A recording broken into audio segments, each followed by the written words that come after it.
Hello members, this is Aman from Upmo stocks. We hope that you are doing well. तो जिस stock को हम लोग आज डिस्कस करने वाले हैं स्टॉक एनालिसिस में, इसका नाम है अतुल ऑटो। इस स्टॉक को कवर करने का ये कारण है कि स्टॉक ने अपने डेली चार्ट में एक असेंडिंग ट्रायंगल पैटर्न का ब्रेकआउट दिया है आज, और पहली क्लोजिंग भी दे दी है। अगर स्टॉक इस ब्रेकआउट को होल्ड करता रहता है आने वाले दिनों में, तो जो मैक्सिमम टारगेट अब इस स्टॉक में निकल कर आ रहा है दैट इज अराउंड 344.35, या फिर आप उसको राउंड ऑफ करके 344 भी लेकर चल सकते हैं। आप देख सकते हैं कि आज वाली कैंडल ने इस हॉरिजॉन्टल लाइन को ब्रेक किया और इसके ऊपर ही क्लोज कर दिया है। तो कहीं ना कहीं ब्रेकआउट आ गया है असेंडिंग ट्रायंगल पैटर्न का। अगर ये ब्रेकआउट कंफर्म हो जाता है तो फिर जो मैक्सिमम टारगेट स्टॉक में निकल कर आ रहा है दैट इज अराउंड 344 रुपीज।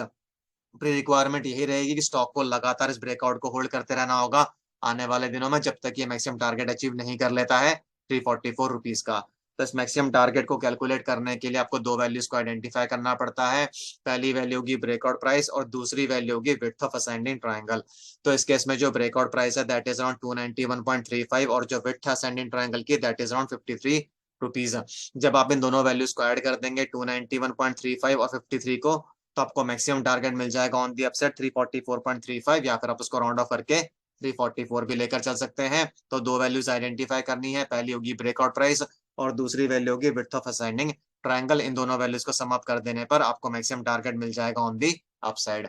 अब हम मान लेते हैं कि स्टॉक इस ब्रेकआउट को होल्ड करता रहता है आने वाले दिनों में, तो इंटरमीडिएट टारगेट्स या फिर रेजिस्टेंस लेवल्स कौन कौन से होंगे before the maximum target of 344, उनको समझ लेते हैं। तो जो पहला इंटरमीडिएट टारगेट या फिर रेजिस्टेंस लेवल स्टॉक में निकल कर आ रहा है दैट इज अराउंड 297 रुपीज। अगर स्टॉक 297 के लेवल को तोड़ देता है, उसको सस्टेन करना शुरू कर देता है, नेक्स्ट टारगेट और resistance level would be around 301 rupees. अगर स्टॉक 301 के लेवल को भी तोड़ देता है, उसको भी सस्टेन करना शुरू कर देता है, नेक्स्ट टारगेट और resistance level would be around 312 rupees.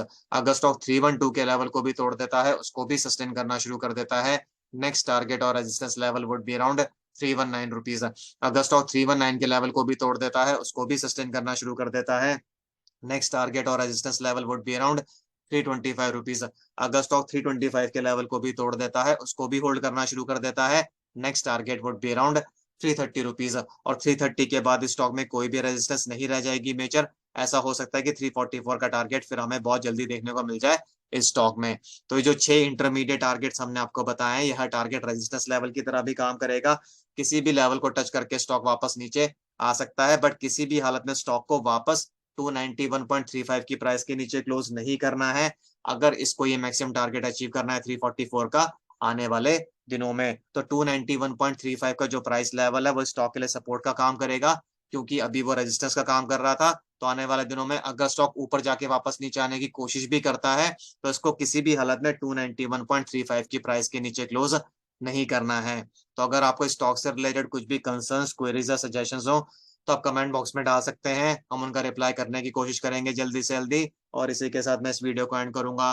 This is Aman signing off. Bye bye, take care.